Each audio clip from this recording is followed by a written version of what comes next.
Gold और crude oil दोनों ने पिछले हफ्ते काफी बड़ी गिरावट दर्ज की गई। क्या ये एक टेम्पररी डिप है या फिर बड़ा रिवर्सल का कोई सिग्नल? सिल्वर भी एक क्रूशल सपोर्ट के करीब है और इंडियन रुपी यूएसडी के अगेंस्ट में काफी मजबूत दिखाई दे रही है। इस वीडियो में हम करेंगे एक full technical breakdown from global charts to XAU USD, XAG USD, WTI crude oil to MCX gold, silver, crude and base metal जैसे कॉपर, जिंक, एल्यूमिनियम। साथ ही यूएसडी आईएनआर चार्ट पर भी नजर डालेंगे ताकि हम समझ सकें कि करेंसी में क्या हलचल है। चलिए शुरू करते हैं।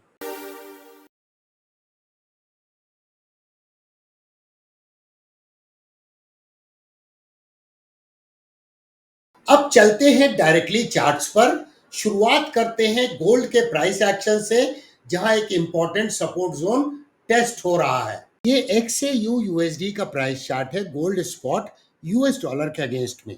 हम लोग पहले भी चर्चा कर चुके हैं, अगर आपने पिछले वीडियोस को देखा है, कि एक राउंडिंग बॉटम पैटर्न का यहाँ पर ब्रेकआउट हुआ था और जिसके 100% एक्सपांशन का टारगेट इसने अचीव कर लिया और ऑल टाइम एक हाई बनाया $3,500 का।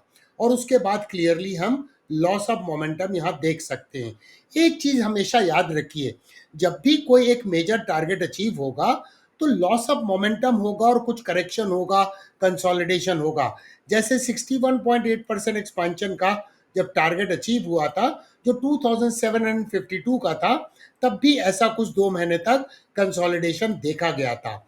अब डेली प्राइस चार्ट में देखते हैं प्राइस एक्शन को, तो कुछ क्लैरिटी हमें क्या मिलती है कि आप देखिए एक मेजर पैराबोलिक राइज था, इंपल्सिव वेव है।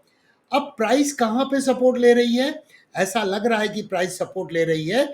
अगर 2 दिन के प्राइस एक्शन को देखें तो प्राइस EMA 21 पे सपोर्ट लेती हुई नजर आ रही है और लास्ट कैंडल एक स्पिनिंग टॉप है जो लॉस ऑफ मोमेंटम को तो इंडिकेट करता है, क्योंकि प्रायर कैंडल के कंपैरिजन में देखें तो करंट कैंडल एक इनसाइड बार का भी फॉर्मेशन है। लेकिन क्या ये करेक्शन समाप्त हो गया है? तो ये तो ऐसा लग रहा है कि ABCD पैटर्न है। ये आप देखिए ABCD पैटर्न है, तो हो सकता है कि करेक्शन समाप्त हो गया हो, लेकिन इसका कंफर्मेशन कब आएगा? जब प्रायर डे की कैंडल के ओपनिंग के ऊपर में प्राइस ट्रेड होने लगेगी। तो आप रफली मान के चलिए $3,290 के ऊपर में अगर प्राइस चली जाती है तो फिर इसमें एक बुलिश फ्लैग के ब्रेकआउट की संभावना बनेगी और वो आपको फिर एक और ट्रेडिंग की अपॉर्चुनिटी देगा। अब MCX पे गोल्ड फ्यूचर्स के कॉन्ट्रैक्ट को देखते हैं। ये इसका डेली चार्ट है।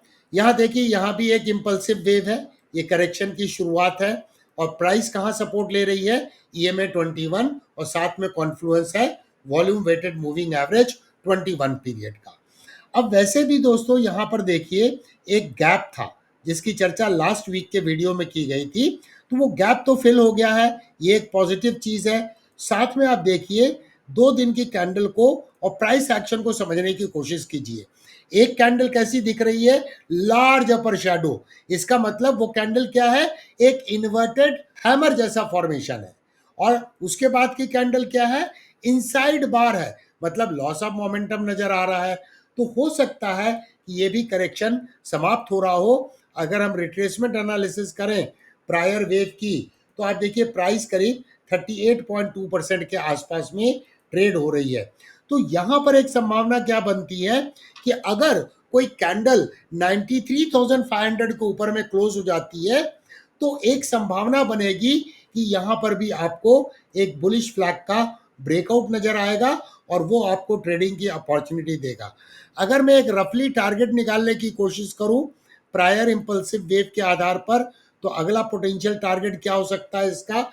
अगर ट्रेंड का रिजम्पशन हुआ इस करेक्शन के बाद, तो अगला टारगेट 1,00,000 का हो सकता है, 1,02,60, और उसके बाद 1,03,000 या 1,04,000 तक, जो 161.8% एक्सपांशन लेवल है। अब हम रेफर कर रहे हैं XAG USD सिल्वर के प्राइस चार्ट को यूएस डॉलर के अगेंस्ट में। पहले भी हम लोग चर्चा कर चुके हैं कि जब तक प्राइस इस इंपॉर्टेंट सप्लाई एरिया को नहीं निकालती है तब तक इसमें अपसाइड मोमेंटम डेवलप नहीं होगा। फिर से देखिए प्राइस का रिजेक्शन हो गया है। अगर लास्ट वीक की कैंडल को देखें तो प्राइस में तो गिरावट भी है अच्छी खासी 3.28% की, और कैसी कैंडल बनी है, एक तरह से देखा जाए तो ये एक बेरिश एनगल्फिंग कैंडलस्टिक पैटर्न भी है, और थोड़ा सा अगर और ध्यान से देखें तो एक one black crow candlestick pattern नजर आएगा। लेकिन एक बात है कि ये प्राइस जो है अभी EMA 21 को रिस्पेक्ट करती हुई नजर आ रही है। वहीं अगर हम डेली प्राइस चार्ट में देखें तो प्रायर इम्पल्सिव वेव की अगर हम रिट्रेसमेंट एनालिसिस करें तो ये देखिए लास्ट इम्पल्सिव वेव ये वाली है, इसकी रिट्रेसमेंट एनालिसिस करें तो 31.5 एक अच्छा सपोर्ट नजर आ रहा है, और वो है 38.2% रिट्रेसमेंट लेवल। साथ में इंटरमीडिएट सपोर्ट भी है जहां पे प्राइस ट्रेड हो रही है, क्योंकि वहां पर SMA 144 का भी कॉन्फ्लुएंस है, और पहले देखिए प्राइस SMA 144 को रिस्पेक्ट कर चुकी है एज ए सपोर्ट। तो हो सकता है कि प्राइस SMA 144 को सपोर्ट करे, जिसकी करंट वैल्यू है 31.72 के आसपास। अब हम रेफर कर रहे हैं MCX सिल्वर को। अब यहाँ पर देखिए, यहाँ पर भी प्राइस का रिजेक्शन हो गया है, और प्राइस का रिजेक्शन कहाँ से हुआ है, क्रिटिकल रेजिस्टेंस एरिया से हुआ है। इसकी चर्चा हम लोग पहले भी कर चुके हैं।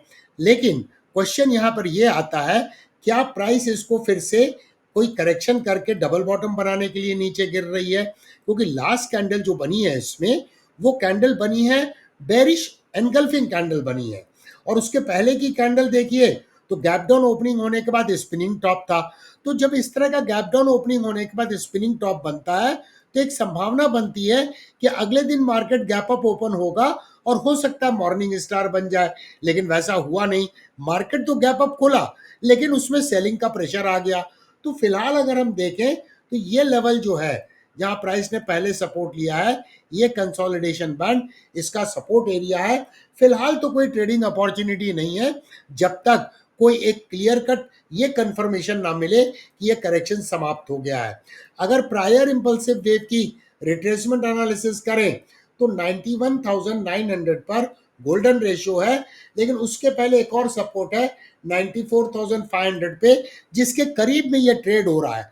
तो ये भी हो सकता है कि 38.2% के पास में अगर ये ट्रेड हो रहा है और प्रायर कैंडल स्पिनिंग टॉप है, तो हो सकता है कि मंडे को जब मार्केट खुले तो यहां से बाउंस बैक की संभावना बने। और अगर बाउंस बैक की संभावना बनती है तो एक पॉसिबिलिटी बनती है कि ये प्राइस पुल बैक करके 96,800 900 पे जा सकती है, जहां इसे फिर रेजिस्टेंस मिलेगा, क्योंकि मल्टीपल मूविंग एवरेज है जो एक डायनेमिक रेजिस्टेंस के रूप में काम करेंगे। अब MCX पे हम कॉपर के चार्ट को देख रहे हैं, तो कॉपर ने तो यहाँ एक अच्छा बेस बनाया, ट्रिपल बॉटम का फॉर्मेशन है। उसके बाद ये पुल बैक है, करेक्शन हुआ। तो अगर हम इसको देखें, करेक्शन होके फिर से इस बॉटम में आता है तो किस तरह का पैटर्न बनेगा, तब बनेगा ईव ईव kind of complex multiple bottom formation. अब इसका अगर यहाँ पे प्राइस टेस्ट करती है इस बॉटम को, तो फिर इसका अपेक्स है यहाँ पर। तो इसका मतलब जो पहले डिस्कस किया गया था 869 इसका रेजिस्टेंस है, वो रेजिस्टेंस अभी भी वैलिड है। तो प्राइस या तो इनवर्स हेड एंड शोल्डर बनाए, जिसकी प्रोबेबिलिटी थोड़ी कम नजर आ रही है, और अगर एग्जिस्टिंग सिचुएशन में अगर ये डबल बॉटम का ब्रेकआउट देता है तो अपेक्स यहाँ पर काफी बड़ा ये डबल बॉटम है, तो बहुत इंतजार करना पड़ेगा। तो फिलहाल तो प्राइस सारे क्रिटिकल मूविंग एवरेजेस के नीचे ट्रेड हो रही है, तो अभी इसमें कोई ट्रेडिंग अपॉर्चुनिटी नहीं है। पॉजिटिव चीज क्या है कि बैक टू बैक 2 दिन तक इनसाइड बार का फॉर्मेशन हुआ है, तो ये इंडिकेट करता है कि डाउनसाइड मोमेंटम का अभाव है। तो यहां से प्राइस ऊपर रिकवर कर सकती है, लेकिन जब तक कोई क्लियर सिग्नल ना मिले, क्योंकि 869 पर एक सीरियस रेजिस्टेंस है।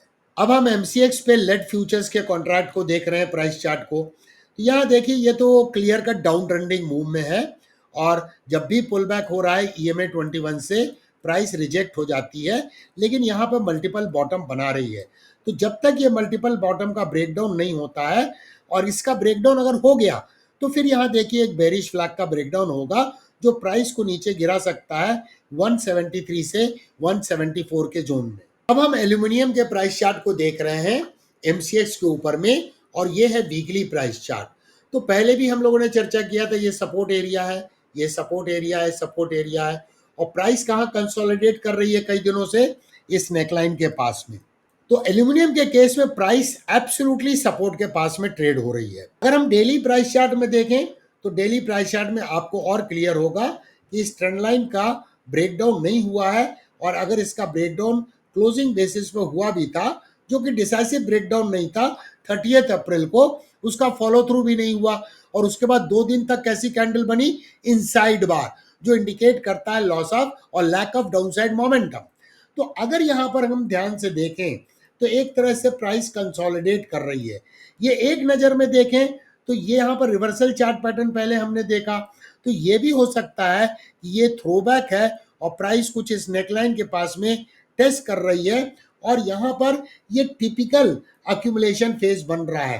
तो यानी इसके ऊपर में प्राइस अगर चली जाए, इस अक्यूमुलेशन फेज के बाहर आ जाए, तो यहाँ पर एक लॉन्ग ट्रेड की अपॉर्चुनिटी तलाशी जा सकती है। अब हम देख रहे हैं एमसीएक्स के ऊपर में जिंक के प्राइस चार्ट को। ट्रेंड तो डाउन है, प्राइस सारे क्रिटिकल मूविंग एवरेज के नीचे ट्रेड हो रही है। शॉर्ट सेलिंग की अपॉर्चुनिटी मिली तो है, लेकिन उचित नहीं होगा उसे ट्रेड करना। इसको मैंने लास्ट वीक में भी एक्सप्लेन किया था कि बहुत पास में इसको सपोर्ट है। इसका 238 एक अच्छा सपोर्ट नजर आ रहा है।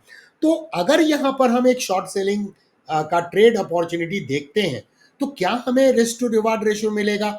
हमेशा हमें अपने आप से पूछना चाहिए, जो हम ट्रेड के बारे में विचार कर रहे हैं, क्या उसमें favourable risk to reward ratio मिल रहा है?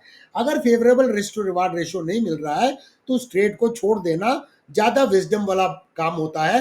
अब हम देख रहे हैं नेचुरल गैस के प्राइस चार्ट को एमसीएक्स के ऊपर में। तो सबसे पहले हम लोग ये चर्चा कर चुके हैं, यहाँ पर एक रिवर्सल पैटर्न का ब्रेकआउट हुआ था, 61.8% एक्सपांशन का टारगेट इसने अचीव किया, और ये थ्रोबैक हुआ, और ये देखिए टिपिकल अक्यूमुलेशन बैंड के अपर फाइबर से बाउंस बैक है, और लास्ट वीक में ये कमोडिटी ने एक मासिव जंप दिया है 14.79% का।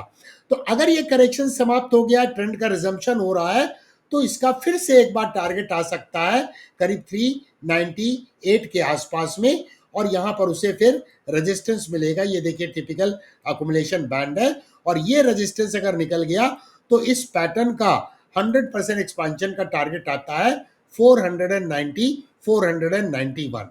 अब क्रूड ऑयल के प्राइस चार्ट को देख रहे हैं, WTI क्रूड ऑयल मतलब यूएस ऑयल के। तो यहां तो ट्रेंड डाउनवर्ड है, लेकिन क्या ये डबल बॉटम बना रहा है? तो ये तो कहना मुश्किल है अभी कि ये डबल बॉटम बना रहा है कि नहीं। लेकिन अगर ये डबल बॉटम बना रहा है तो ट्रेडिंग करने के लिए हमें इंतजार करना होगा कोई कैंडल अगर $64.9 के ऊपर क्लोज होती है। लेकिन प्रॉब्लम उसके बाद भी है, क्योंकि ये कंफर्म भी अगर हो गया कि डबल बॉटम का ब्रेकआउट हो गया है, तो बहुत सीरियस रेजिस्टेंस है जहां पे प्राइस ने सपोर्ट लिया था 66 टू $67 पे। तो रिस्क टू रिवार्ड रेशियो वहां नहीं मिलेगा। अब हम एमसीएक्स पे क्रूड ऑयल के प्राइस चार्ट को देख रहे हैं, सेम टाइप का स्ट्रक्चर। हम लोगों ने लास्ट वीक में डिस्कशन किया था कि 4800 से 5200 का जो बैंड है वो डिमांड एरिया है, और फिलहाल अगर आप देखें तो यहाँ पर एक गैप डाउन कैंडल खुली है और उसमें बाइंग आई है इस सपोर्ट जोन से। तो क्या ये डबल बॉटम का फॉर्मेशन है? अगर हो भी रहा है तो हमें इंतजार करना होगा कि कोई कैंडल 5566, जो कि इस डबल बॉटम का अपेक्स है, उसके ऊपर में अगर क्लोज हो जाती है, तो एक तो ये रिवर्सल चार्ट पैटर्न का ब्रेकआउट होगा, और उस समय पे प्राइस आप देखेंगे EMA 55 के ऊपर में ट्रेड हो रही है। तब इसको फर्दर एनालिसिस करके देखना होगा कि क्या उसमें अपॉर्चुनिटी है, ब्रेकआउट की क्वालिटी कैसी है, बहुत सारे एस्पेक्ट्स को कंसीडर करना पड़ेगा। वैसे भी 5600 से 5700 का जो बैंड है वो सप्लाई एरिया है। यहाँ पे आप हिस्टोरिकल प्राइस एक्शन को अगर देखेंगे तो समझ में आएगा कि कितना स्ट्रांग ये सपोर्ट एरिया था, अब उतना ही स्ट्रांग ये रेजिस्टेंस जोन बन जाएगा। अब हम देख रहे हैं यूएसडी एनआर करेंसी पेयर को। तो पहले चर्चा किए थे, ये राइजिंग वेज का ब्रेकआउट हुआ था जिसका ये बेस है, इसका तो टारगेट भी अचीव हो गया, और उसके बाद ये करेक्शन हुआ है। तो एक संभावना थी कि ये दोनों ट्रेंड लाइन जो है जिसके आधार पर ये राइजिंग वेज बना है, इसके जोन में प्राइस सपोर्ट लेना चाहिए, वैसे ही प्राइस सपोर्ट ले रही है। हमने रफली निकाला था 84.8 से 85 तक का एक डिमांड एरिया है, बट प्राइस उसके नीचे चली गई और लास्ट वीक में क्लोज हुई है 84.47 पे। तो इंडियन करेंसी यूएस डॉलर के प्रति स्ट्रांग हुई है।